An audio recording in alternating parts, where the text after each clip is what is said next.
Abandonnée sur ce parking d'hôtel, l'une des voitures de la famille décimée. Les enquêteurs l'ont retrouvée ce matin, Roquebrune-sur-Argent, dans le Var. Grâce aux images de vidéosurveillance, ils ont établi que Xavier Dupont de Ligonnès, le père de famille, avait dormi ici la nuit du 14 au 15 avril. Ma conviction, c'est qu'il s'est suicidé et que son corps se trouve dans une zone qui est proche de Roquebrune. Je me suis dit qu'il fallait chercher à comprendre comment un homme en arrive à ôter la vie aux êtres qui lui sont les plus chers. Xavier Dupont de Ligonnès considère que lui et les siens, c'est la même chose. Si lui décide d'en finir, alors il emmène les autres avec lui.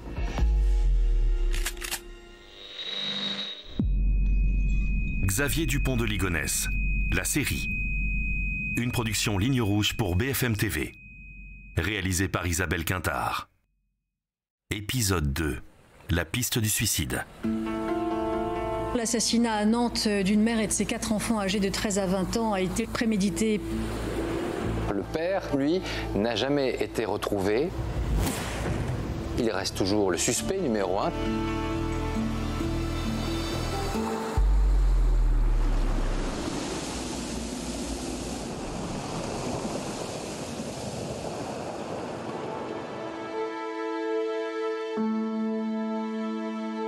Moi, je suis allé sur place, j'ai dormi dans le même hôtel et j'ai regardé autour du rond-point ce qui se passait. S'il marche 1 heure sur la route, c'est la Nationale 7. Il y a un monde fou qui passe là. Il paraît très difficile qu'il n'ait pas été vu. L'hôtel, si vous voulez, c'est un trompe-l'œil. C'est-à-dire, on se focalise sur l'hôtel, mais c'est pas là le centre de l'histoire. C'est un subterfuge. La même chose que ce qu'il a fait à Nantes quand il avait caché les corps sous la terrasse en disant « ne vous intéressez pas à la terrasse, c'était là avant, etc. » Il est très doué pour envoyer des écrans de fumée. Spécialiste de l'affaire, la journaliste Anne-Sophie Martin a retracé le parcours de Xavier Dupont de Ligonnès dans un livre, Le Disparu.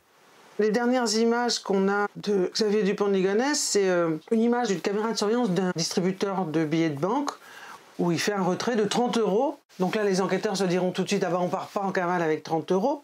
Et par ailleurs, on voit une autre image dans cet hôtel. Il est dans un couloir, il regarde la caméra bien en face. Sur les caméras de surveillance de cet hôtel bon marché, la police judiciaire repère rapidement Xavier Dupont de Ligonnès. Il le voit se diriger vers sa chambre, la 202. Sur le registre de l'hôtel, il se déclare Xavier Dupont et paye en espèces. Le lendemain, le 15 avril, il se lève, sort de sa chambre, va prendre un café, puis remonte prendre une douche. Il quitte enfin sa chambre, puis l'hôtel. Il porte un livre, un polar qui vient de sortir il n'y a pas longtemps, qui s'appelle Glacé, et qui raconte aussi une histoire de tueur en série et de disparition parfaite. Donc est-ce un signe? On ne sait pas, mais en tout cas, pour ceux qui le connaissent, c'était un peu un défi. Cours après moi. Sur son dos, une sacoche étroite et longue qui laisse penser à un étui d'arme à feu. Une dernière image devant la caméra, avant de se volatiliser. Bruno de Strabenrath est persuadé que son ami d'enfance a tout calculé. On n'en a rien à faire, quoi. Il sait qu'il est filmé, il est pas idiot, il sait où sont les caméras. La question que tout le monde se pose alors, c'est où? Où est-ce que Xavier Dupont de Ligonnès est parti? Et surtout, que compte-t-il faire?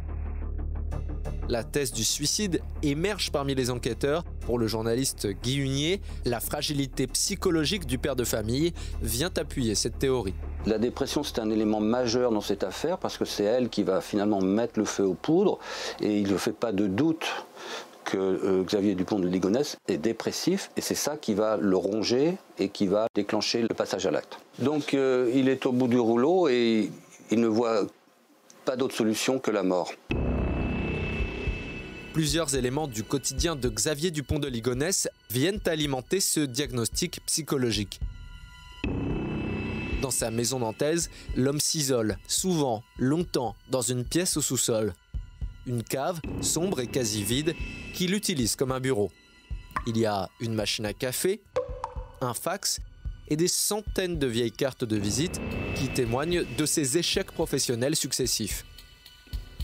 Dans cette cave, Xavier Dupont de Ligonnès passe ses journées à écrire sur son ordinateur. Il écrit tout. Autant de traces qui permettent de remonter le fil de sa descente aux enfers. J'ai repris les correspondances, les mails. Ça fait longtemps qu'il était dans une espèce de marécage, tout en gardant une façade, une sorte de standing, plusieurs voitures, les enfants dans des écoles privées. On va bien, on va faire des cours de danse, de country ou je ne sais quoi ensemble.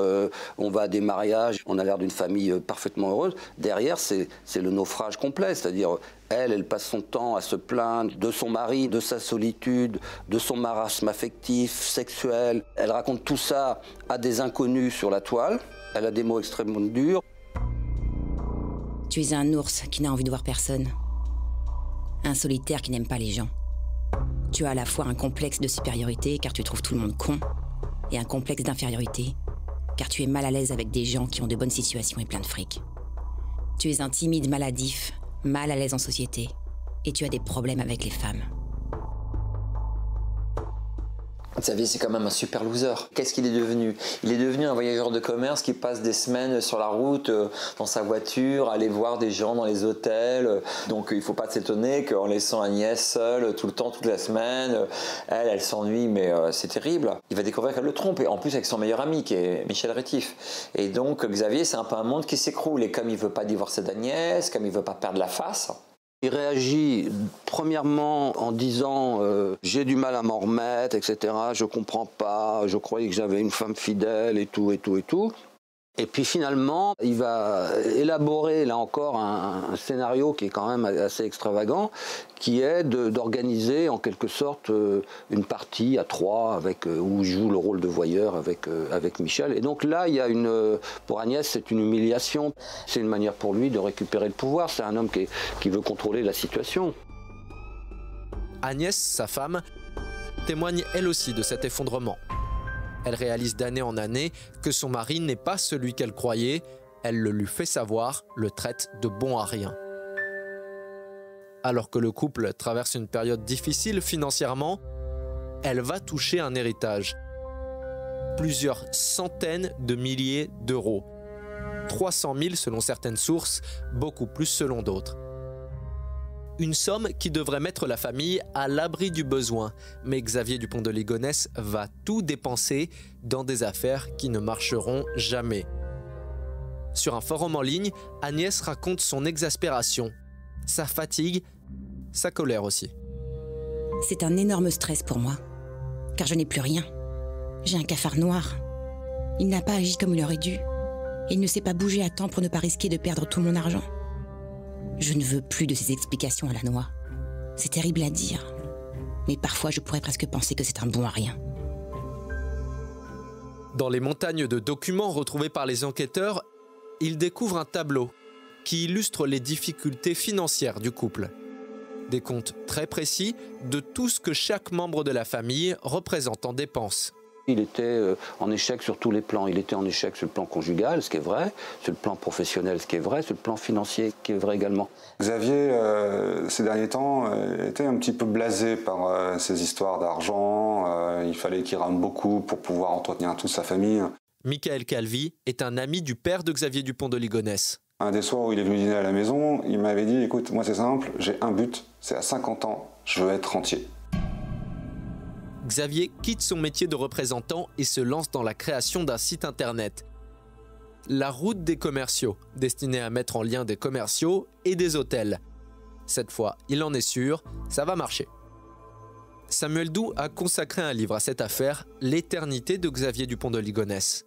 Plutôt que d'essayer d'y aller doucement et de construire petit à petit son succès, en fait, il emploie très vite plein de monde dans plusieurs départements, des amis à lui, mais en fait, comme il n'a pas le capital qui va avec, comme il n'a pas les investissements possibles, très vite ça s'écroule, et plutôt que de dire bah, ça marche pas, il essaye de compenser, il essaye de montrer que si ça va marcher, il continue d'y croire. C'est quelqu'un qui ne cesse d'entreprendre en pensant qu'il va devenir le nouveau Bill Gates et qui ne cesse d'échouer.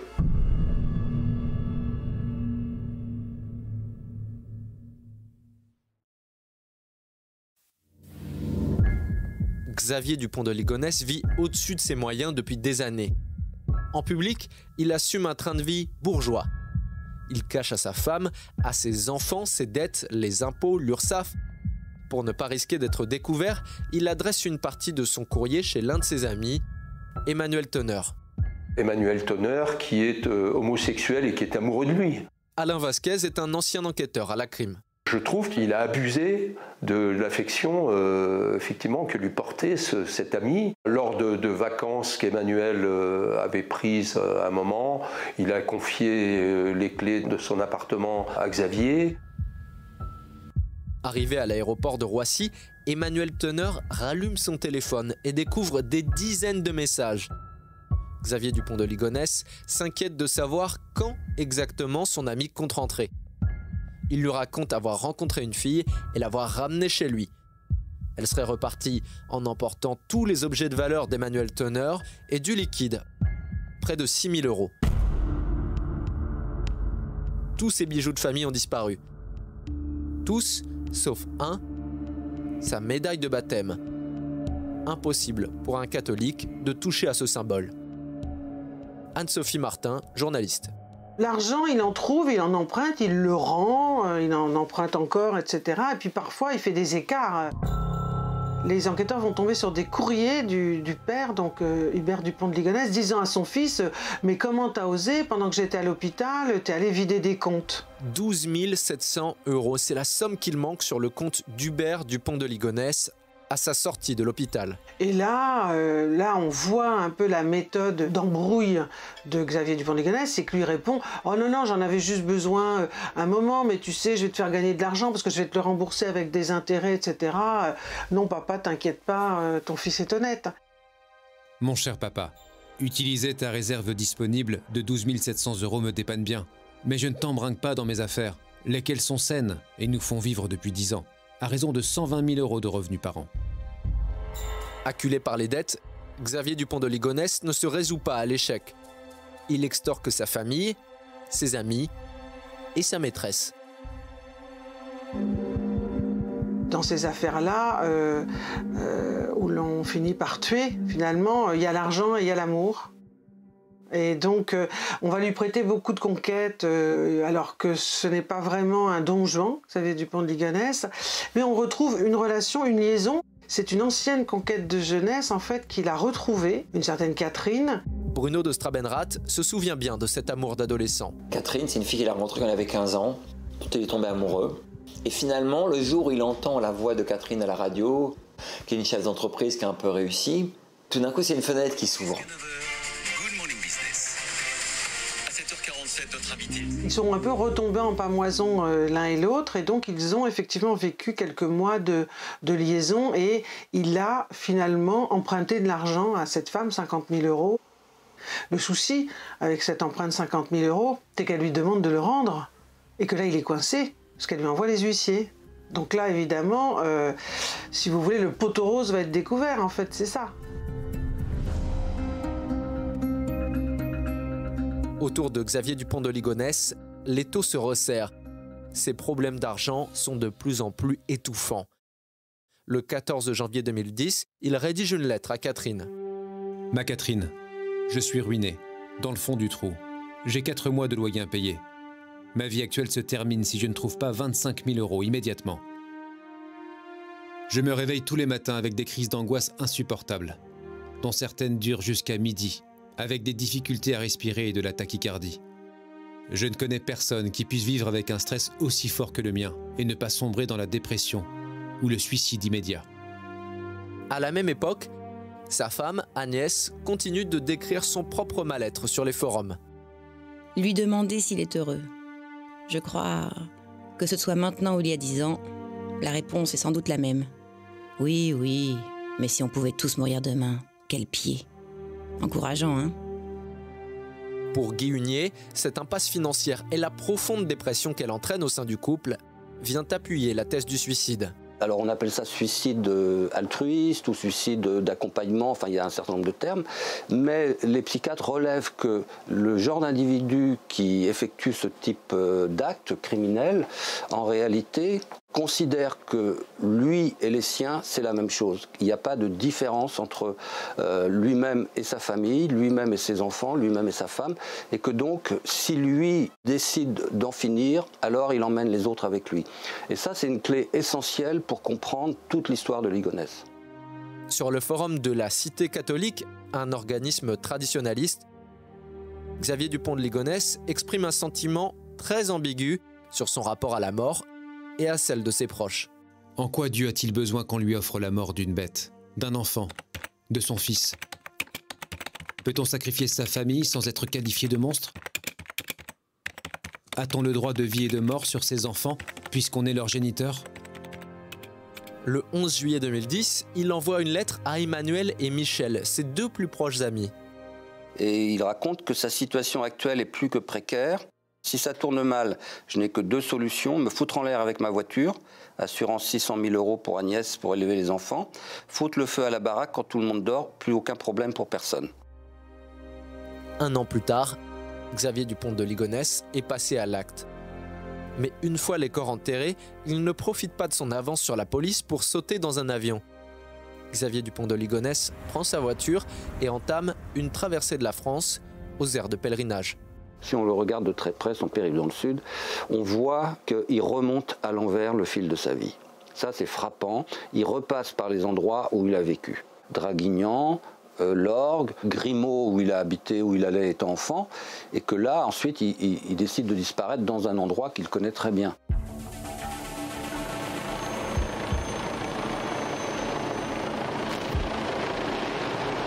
17 avril 2011. 2 semaines après les meurtres, un immense dispositif policier est déployé près de Roquebrune-sur-Argent, commune de l'arrière-pays varois où disparaît Xavier Dupont de Ligonnès.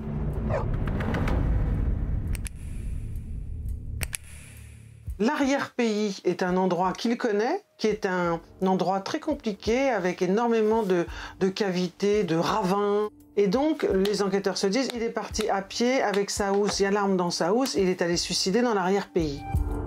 Je m'appelle André Roudot et ma passion, c'est la spéléologie depuis l'adolescence. Nous avons été réquisitionnés en juin 2011 pour fouiller les cavités qui se situent autour de Roquebrune-sur-Argence. On a un fichier dans le Var, fichier des cavités du Var, et on a fouillé les cavités qui étaient sur le fichier. On n'a rien trouvé. C'est assez étonnant, ouais, parce qu'en règle générale, souvent, quand la chasse reprend au mois de septembre, il y a forte chance qu'on retrouve une personne suicidée. Guy Hunier a tenté de retracer son parcours. Devant l'hôtel, un rond-point, 8 directions possibles. Une des possibilités, c'est que pour des raisons qui lui appartiennent, pour des raisons affectives, symboliques, il ait choisi d'aller se foutre en l'air dans une cavité là-bas. Il quitte l'hôtel par ici. Là, ce qu'on voit sur ce rond-point, c'est qu'il y a 8 directions possibles. 1, 2, 3, 4, 5, 6, 7, 8. Donc une des possibilités, c'est qu'en sortant tout de suite ici, il passe sous l'autoroute, et il prend ce chemin, qui est le chemin des Châtaigniers, sur lequel il n'y a personne, qui ensuite, ce chemin des Châtaigniers, longe l'autoroute avant de prendre la direction des collines, là, de la forêt, etc. Là où ça devient intéressant, c'est que la police a eu le témoignage d'un homme qui a raconté qu'il avait vu un homme qui correspondait à la description de Xavier de Ligonnès dans cette zone-là, c'est-à-dire dans le chemin là, qui s'enfonçait dans la forêt. Et donc il a choisi quelque chose qui nous paraît à nous probablement impensable, quoi. Mais quoi, je ne sais pas. Ça peut être un endroit qu'il connaît parfaitement, mais il a un mot d'ordre dans sa tête, c'est de toute façon, vous ne saurez rien, je suis le maître du jeu. On n'est pas obligé de retrouver la carabine. Vous savez, il peut très bien se débarrasser de la carabine en la jetant dans un cours d'eau ou dans un lac qui se trouve à proximité, là, à Roquebrune. Et elle est suicidée en s'attachant une pierre autour du cou et se jetant à l'eau, vous voyez. Bon, tant qu'on n'a pas d'éléments, on restera sur des hypothèses. Le soir du meurtre, Xavier Dupont de Ligonnès crée une adresse mail depuis le compte de son fils, Thomas. Un élément qui vient alimenter une nouvelle théorie, celle de l'existence d'un complice. Xavier Dupont de Ligonnès, la série. Une production Ligne Rouge pour BFM TV. Réalisée par Isabelle Quintard. Retrouvez les épisodes de Xavier Dupont de Ligonnès, la série, sur le site et l'application BFM TV et sur toutes les plateformes de streaming.